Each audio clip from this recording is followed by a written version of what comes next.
There's one simple piece of information that I've personally found to be extremely useful in writing my own melodies, and it's knowing what Roman numerals mean when they're referencing chords. A good chord progression is the backbone of a great melody.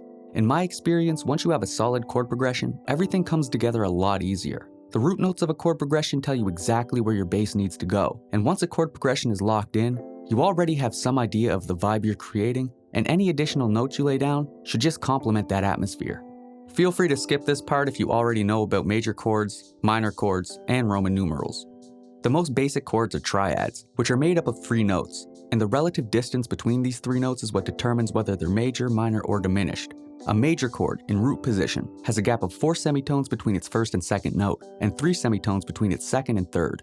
For a minor chord, it's the inverse, and a diminished chord has a gap of 3 semitones between both its first and second and third notes.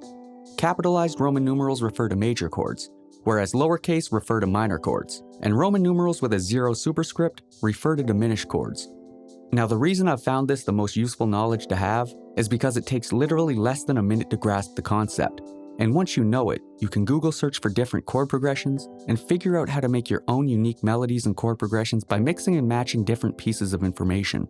I'm going to walk through an example in this video to clarify what I mean and to demonstrate just how I would go about doing this. Let's get into the cook-up. Okay, we're going to start off looking for chord progressions. I'm just going to Google emo chord progressions. And we come across this thing on Reddit.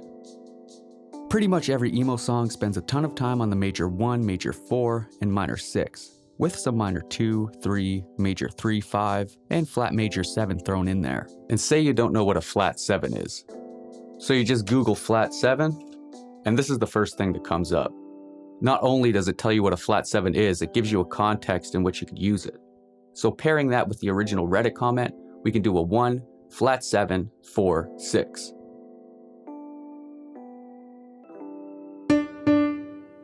And I'm going to work in the scale of D major for this.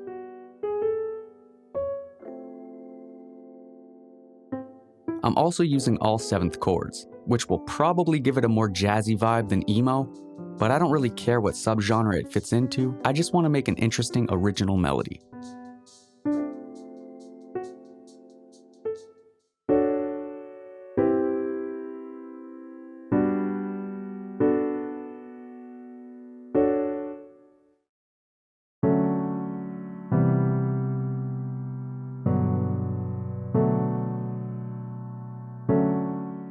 And from here, it doesn't hurt to play around with inversions.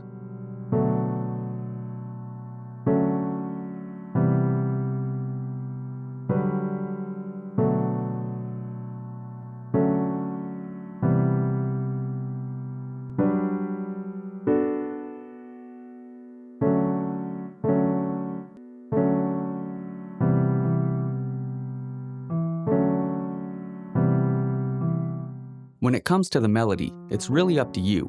There's no right or wrong way to make a melody, so long as you're sticking to the notes contained within whichever scale you're using.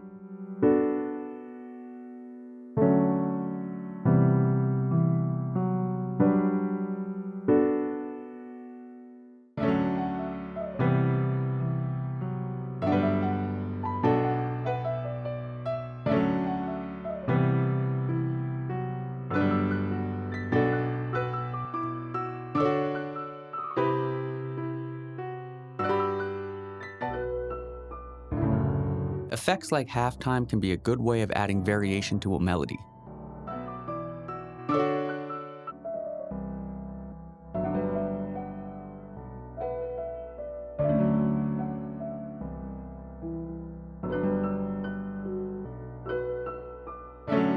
We're just going to layer the melody to add additional texture.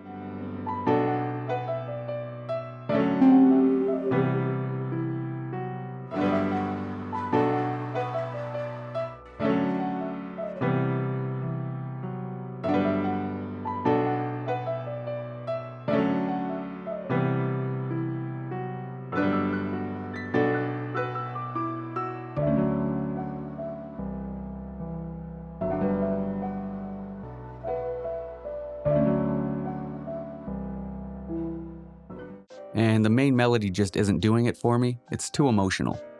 I'm going to do the reverse melody trick to switch up the vibe a bit.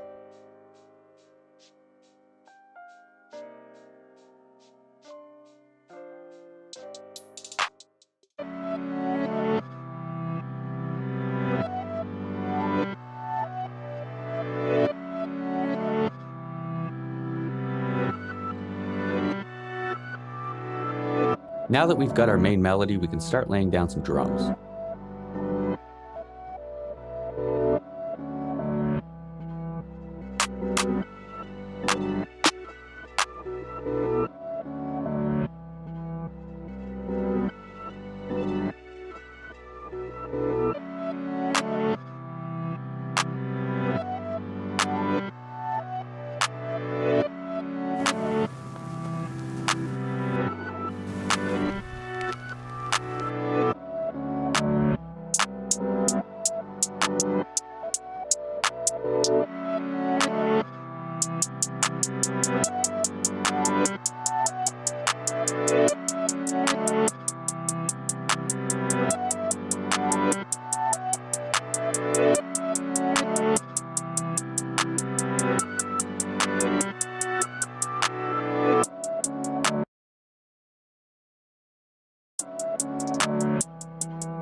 It basically just needs to be arranged and mixed now.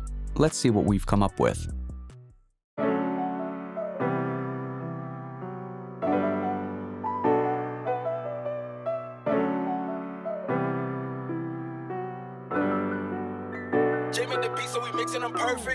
J the alias, armed like Dr. Octavius. Smoke them ops in my radius, aimed a shot through they tracheas. Cuckoo cocking this gate with these brutal thoughts in my brain. I guess booze and poverty made me this. Knew the topic's extraneous.